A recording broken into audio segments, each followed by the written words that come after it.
వ్యవసాయ రంగంలో ముఖ్యంగా కూరగాయలు పండ్ల తోటలకు పండుఈగ అనేది ప్రధాన శత్రువుగా మారింది.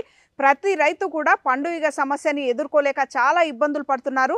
దీనికి సంబంధించి రైతు రాజశేఖర్ గారు సులభమైన పరిష్కారాలను తాను పాటిస్తూ ఇతర రైతులకు తెలియజేయాలనుకుంటున్నారు. దీనికి సంబంధించి మరిన్ని వివరాలు వారిని అడిగి తెలుసుకుందాం.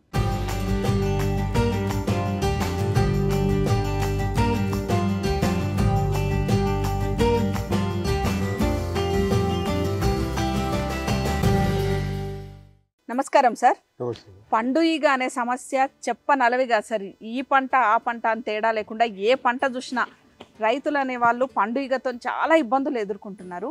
అయితే ఈ సమస్యను అధిగమించడానికి కొంతమంది ట్రాప్స్ పెట్టుకుంటున్నా కూడా అవి కొద్దిగా ఖరీదైనవే అని చెప్పొచ్చు, ఎందుకంటే 300 దాకా ఉంటున్నాయి. రైతులకు సులభమైన పరిష్కారాలు ఏంటి సార్ ఈ పండుఈగను ఎదుర్కొనేందుకు? పండుఈగ ఉధృతి అనేది మన స్పెషల్లీ ఈ 2 రాష్ట్రాల్లో పేద రైతుల గురించి. ధనిక రైతులు కార్పొరేట్ లెవెల్లో పెద్ద పంటలు పండిస్తున్నారు, 100 ఎకరాలు ఉన్నాయి. వాళ్ళు దీనికి కావాల్సిన సైంటిఫిక్గా ఎన్ని డబ్బులైనా ఖర్చు చేసి వాళ్ళు సాధించుకోగలుగుతున్నారు. నష్టాలైనా భరిస్తారు. కానీ ప్రత్యేకించి నిరుపేదల కోసం ఏవైతే ఈ ఫర్మెంట్స్ ఉన్నాయో అవి ఆ షీట్లు కూడా చాలా కాస్ట్లీ అవుతున్నాయి. కనుక మేము ప్రత్యామ్నాయంగా లైట్ ట్రాప్స్ అని, ఈ గ్లాస్ ట్రాప్స్ అని 2 రకాలుగా కొత్తగా ఇన్నోవేట్ చేసుకుంటున్నాము. దాంట్లో చాలా సులభంగా ఏంటంటే ఆ ట్రాప్ ఏదైతే ఉందో మామూలుగా ఇది వాడుతుంటాం, ఇది ఇంతకాలం వాడినాం మేము. ఇప్పటికి కొన్ని వందలు పెట్టాం మేము మా ఫీల్డ్లో. దాదాపు మాకు ఒక 30 నుంచి 40 ఎకరాలు వెజిటేబుల్ పండిస్తూ ఉంటాం మేము. దాంట్లో బీర, బెండ, ఆనగపు, తర్వాత పండ్లల్లో కూడా అరటి కానీ, లేకపోతే మామిడి కానీ, లేకపోతే జామ కానీ. ప్రత్యేకించి జామలో మాత్రం దీని ప్రభావం వల్ల జామ తోటలు తీయడం కూడా జరిగింది. కొంతమంది చాలా మంది తెంపినా కూడా మొత్తం లోపల పనికిరాదు, వాళ్ళు నష్టపోతున్నారు. నేను కూడా ఒక 8 ఎకరాల జామ తోట పెట్టి తీసేసిన వ్యక్తిలో నేను కూడా ఒకరిని. కేవలం పండుగ వరకు. అలాగే ఇప్పుడు మేము అతి తక్కువ ధరలో మనకి ఇది చూస్తున్నారు. ఇందులో ఈగలు కూడా సమృద్ధిగా ఉన్నాయి. ఎటొచ్చి చెట్టుకు కనీసం 15 ఫీట్ల మధ్యలో ఈచ్ వన్ గ్లాస్ మనం ఇట్లా ఎక్కడైనా పెండెంటింగ్ ఎరెక్ట్ చేస్తే చాలా తక్కువలో ఈ కాడ వచ్చి ఒక 4 రూపాయలు, ఈ గ్లాస్ వచ్చి ఒక 2 రూపాయలు, ఆ బిస్కెట్ వచ్చేసి ఒక 35 రూపాయలు, మొత్తం 40 నుంచి 45 రూపాయల లోపల ఈ ట్రాప్ మీకు దాదాపు 45 రోజులు పనిచేస్తుంది. ఆ తర్వాత కేవలం బిస్కెట్ మాత్రమే మళ్ళీ మీరు మార్చుకోవాలి తప్ప ఇంకా ఇందులో మార్చుకోవాల్సింది ఏమీ ఉంటుంది. మీరు కాయగూరలో ఏ స్థితిలో ఉంటే మీకు కావాల్సినంత ఎటొచ్చి కాయగూరల చెట్లు ఎంత దూరం ఉంటో దానికంటే ఒక ఫీట్ కిందికి ఇది వేలాడే విధంగా చూసుకోవాలి రైతు. ఇది ఒక్కటే జాగ్రత్త, ఇంతకు మించి ఏమీ లేదు. దీనికి కిందిలో నీళ్లు పోకుండా, అది తడిసిపోకుండా, ఆ బిస్కెట్ కిందికి పోకుండా కావాల్సిన జాగ్రత్తలు అన్ని తీసుకొని మన పిల్లలు మన దగ్గర ఉన్న లేబర్స్తో కూర్చోబెట్టి తయారు చేయించుకున్నాము. అంటే ఇది బిస్కెట్ అనేది ఈ రంధ్రాలకు మధ్యలోనే ఉండాలా. అది ఉంటేనే ఆ బిస్కెట్లో నుంచి దాని స్మెల్ అనేది, ఆ వాసన అంతా చుట్టుపక్కల గుబాళిస్తే వెంటనే ఆ పండుగ అట్రాక్ట్ అయ్యి ఆకర్షితమై ఇందులోకి వచ్చేసి అందులో పడి చనిపోవడం సరిపోతుంది. సో మేము అట్లా ఉన్నప్పుడు ఇవి పెట్టిన తర్వాత 30% ఉన్న ఉధృతి 10%కి వచ్చింది. అది కూడా ఇంకా కష్టపడి తగ్గించడానికి ప్రయత్నం చేస్తున్నాము. ఇది మాత్రం రైతులకు చాలా ఉపయోగం ఉంటుందని వాళ్ళందరినీ కూడా ఈ సిస్టమ్ అడాప్ట్ చేసుకోమని. అంటే మనం ఈ ప్లాస్టిక్ పొడవైన గ్లాసులు తెచ్చి మనం డబ్డమ్ కాల్చి రంధ్రాలు పెట్టుకుని ఈ బిస్కెట్ ని 2గా చేసి, అంటే ఒక బిస్కెట్ ఖరీదు ఉంటుంది కాబట్టి 70 రూపాయలు ఉంటుంది కనుక కట్ చేస్తే 35 రూపాయలకే అదే ఇంచుమించు దాని ఎఫెక్ట్ అంతే ఉంటుంది. కాకపోతే మనం 2కి మార్చుకోవడం ఒక ట్రాప్కు 35 రూపాయలు మనం సేవ్ చేసిన వాళ్ళం. అందుకని మనం ఈ పద్ధతిని పాటించినట్టయితే రైతులకు సునాయాసంగా మనం దీన్ని పాటిస్తే తన నష్టాన్ని దాదాపు 20% తగ్గించుకోవచ్చు. సార్, మామూలుగా ఈ పండుగను ఆకర్షించే ట్రాప్స్ ఉంటాయి కదా, ఇవి ఎంత ఖరీదు ఉంటాయి? ఇది 220 రూపాయలు ఒక పీస్. ఇది మళ్ళీ బిస్కెట్ 70 రూపాయలు. మనం బిస్కెట్ మళ్ళీ అదనంగా వేసుకోవాలి. అది కూడా 40 డేస్కే పనిచేస్తుంది. అదైనా మేము తయారు చేసిన దానికైనా 40 రోజులే కాల పరిమితి. వాటికి పంట కూడా జనరల్గా పాలినేషన్ పూత దశకు నుంచి ఖాతా పూర్తి అయిపోయేసరికి 15 నుంచి 20 కోతలు ఎవరికైనా ఏ పంటనైనా వస్తుంది. అంటే దరిదాపులో 30 నుంచి 45 రోజులలో ఫినిష్ అవుతుంది. సో ఈ ఎఫిషియన్సీ సరిపోతుంది. ఓకే, అంటే మనము పూత దశకు వస్తున్న మూమెంట్ లో ఈ ట్రాప్స్ పెట్టుకుంటే సరిపోతుంది. అంతకంటే ముందు ఈ పూత రాదు, ఈ ఈగ రాదు. ఎప్పుడైతే పూత వస్తుంటుందో అప్పుడే వచ్చేస్తుంది. కనుక మీకు అన్ని విధాలా ఇది ఒక్కటే కాదు, తెల్లదోమ కూడా అట్రాక్ట్ అవుతుంది దీంట్లో. కేవలం పండుగ కాకుండా తెల్లదోమ కూడా అట్రాక్ట్ అయితే చనిపోతుంది. అది వెంటనే చనిపోతుంది. ఇటు రెసిస్టెన్స్ ఎక్కువ ఉంటుంది కనుక ఒక్కోసారి 24 గంటలు 48 గంటలు కూడా ఆ ట్రాప్లో పడి కొట్టుకొని వస్తుంది. ట్రాప్లో పోయినాక కొట్టుకొని కొంచెం చచ్చిపోతే ఇవేం ఫ్రెష్గా ఉన్నట్టు అంతే అంతే టైం అయిపోయినాయి చనిపోతాయి. ఇంకా వాటి అవసాన దశ అది. అట్లా పడి కాస్త కొట్టుకొని చనిపోతాయి. బయటికి వెళ్ళే ప్రసక్తి మాత్రం ఉండదు. మనం 45 days అయినాక మళ్ళీ గ్లాస్ దులిపేసుకొని కొంచెం నీట్ చేసుకొని మళ్ళీ బిస్కెట్ కట్టుకొని కొత్త పంటకు పెట్టుకోవాలి. దానివల్ల మనకి ఈ పండుగ సమస్య అనేది, ఎందుకంటే అన్ని రకాల పండ్లు అన్నీ ఇచ్చినాక కూడా మనకు తెలియకుండా ఎప్పుడో వచ్చేసి అది ఒకసారి ఒక పోటు పొడిచి వెళ్ళిపోతుంది. ఇంజెక్షన్ టైప్ అంతే.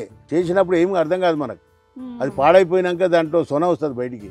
అప్పుడు అర్థమవుతుంది అంటే ఇది పండుగ ఆల్రెడీ అటాక్ చేసింది, దీన్ని ఇది పాడైపోయిందని లెక్క. తర్వాత కాయ తిరిగిపోద్ది, స్ట్రైట్గా పెండెంట్గా ఉండదు. ఆ తిరిగిపోయిన కాయలు మార్కెట్లో ఖచ్చితంగా వాళ్ళు గుర్తుపడతారు, ఏదో పురుగు కొట్టింది కనుక ఇది కాయ మంచిది కాదు అని జనాలు ముట్టారనమాట. ఆటోమేటిక్గా 50% కూడా దాని కాస్ట్ ఉండదు. ఇక అప్పుడు ఎంత శ్రమించి పంట వండించినా కూడా ఈ పండుగ అనేది చాలా నష్టం చేస్తుంది. ఒకే ఒక పంటకు కూడా కాదు, బీర, సొర, పొట్ల, కాకర, ప్రతి పంటకు, బెండ, అన్నిటికంటే భయంకరమైన క్రాప్ పాడు చేయడంలో జామ ఒకటి రైతును బ్రతకనియదు అసలు. ఇది చాలామంది ఏం చేస్తున్నారు అంటే 3 రకాల గ్లౌజెస్ కాయ ఒక పిందె కాగానే వాటికి కట్టేస్తున్నారు ముందే.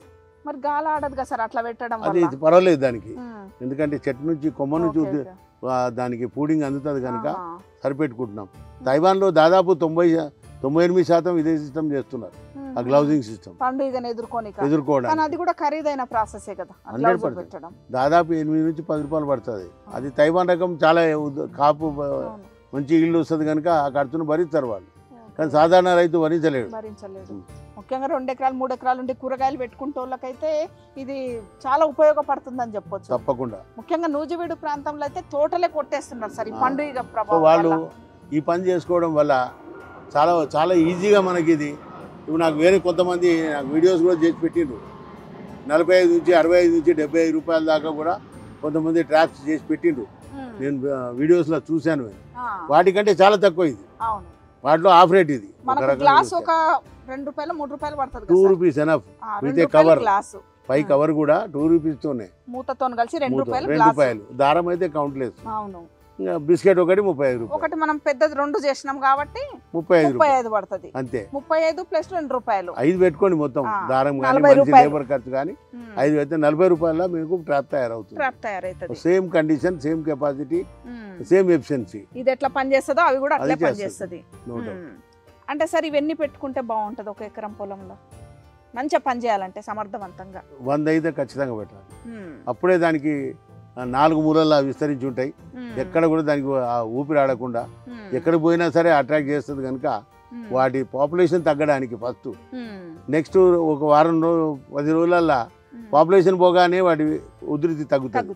తగ్గినవి కూడా పూర్తి అయిపోతే మనకు బెడదనే ఉండదు. ఇంకా జస్ట్ 2-3-5% వరకు వస్తుంది. పంట ఉత్పత్తిని సమర్థవంతంగా మనం రక్షించుకోవచ్చు. దీంతో పాటు లైట్స్ కూడా పెట్టారు కదా సార్ మీరు, ఆముదం పూసి.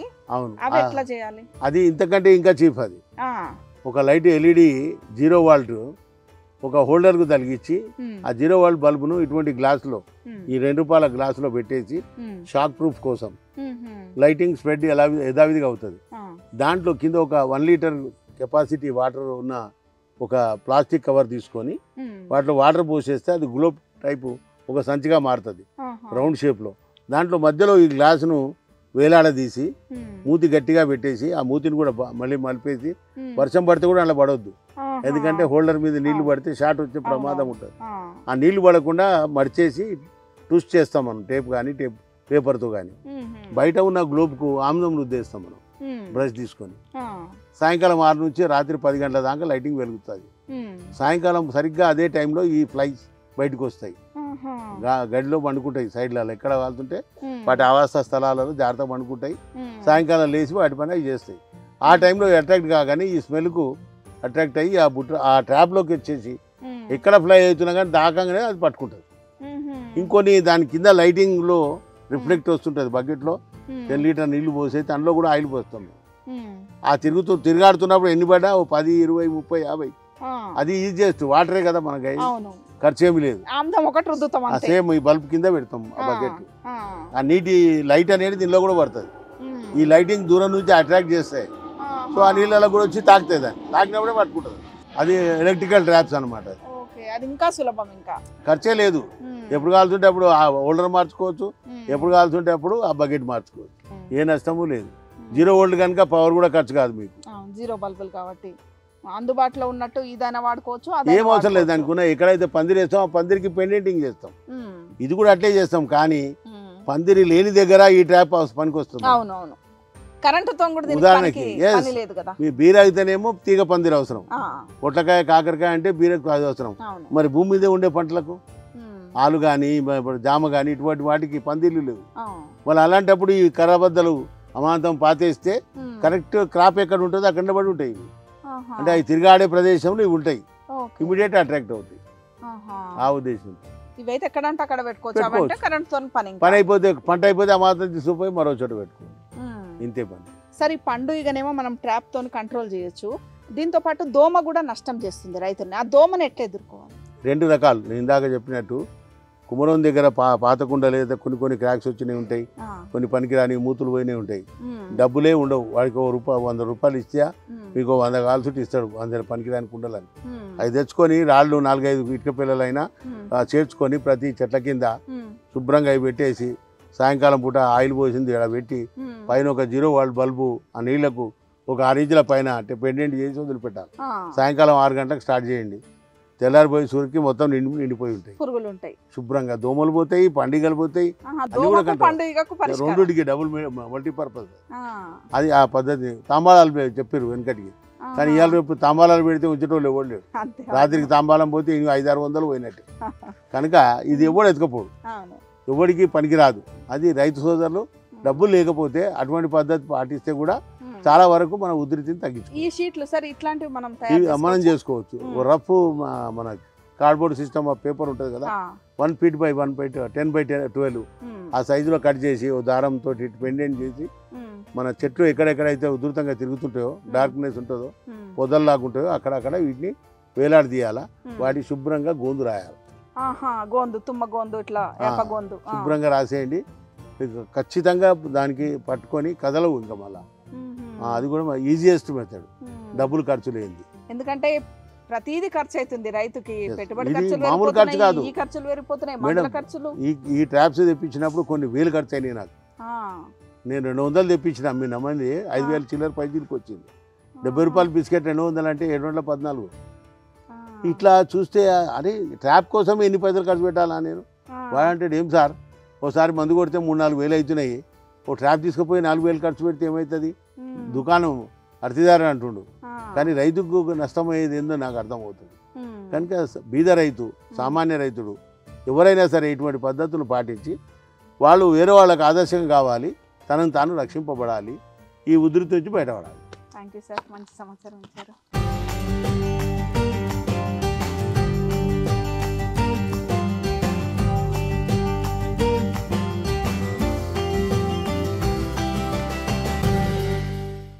₹300 బయట మార్కెట్లో దొరికే ఇట్లాంటి ట్రాప్ని కేవలం తక్కువ ఖర్చులో ₹40లోనే రైతులు తయారు చేసుకోవచ్చు. అంతేకాదు పనితనం కూడా సేమే కాబట్టి అతి తక్కువ ఖర్చుతో రైతులు ఈ పండుగ సమస్యను ఎదుర్కోవచ్చు.